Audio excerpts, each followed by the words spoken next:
Funny, tanggap na ang breakup ng Kim C. Kahit hindi pa, tahasang umaamin.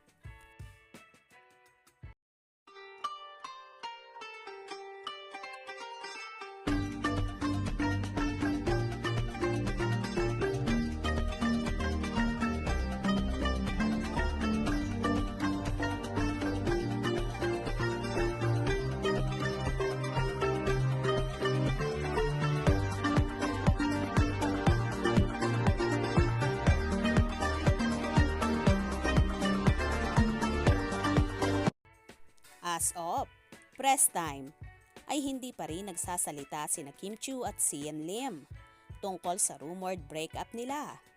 Pero mukhang natatanggap na rin ng iba nilang fans na going solo na ang Kim C ngayon.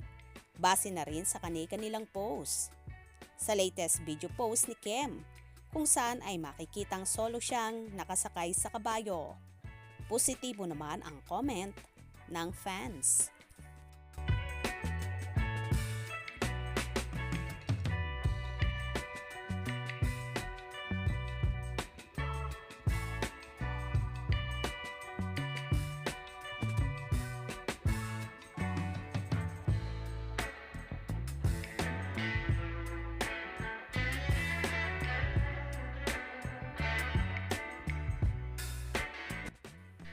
Super hot ni Kim ngayon, in demand.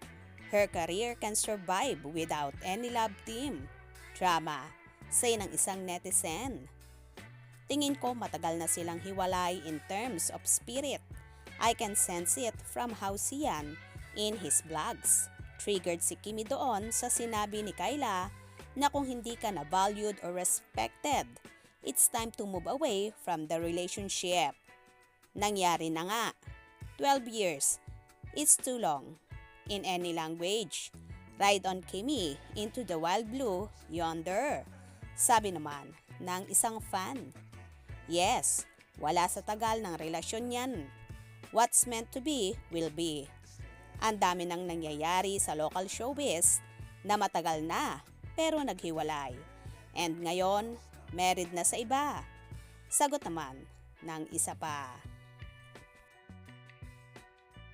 At dahil usong-uso na nga sa mundo ng show business, ang hiwalayan blues, kaya naman hindi na nagtataka at nagugulat ang ilang Kim C fans. Karamihan nga ay tanggap na rin at hinihintay na lang ng iba ay ang press release nila regarding sa kanilang hiwalayan. Pero may mga umaasa pa rin na ilang Kim C fans na maaayos pa ang gusot sa dalawa at muli pa silang magkakabalikan. Dahil hindi rin naman biro ang tagal ng kanilang pinagsamahan at pagmamahalan na umabot na nga ng mahigit isang dekada.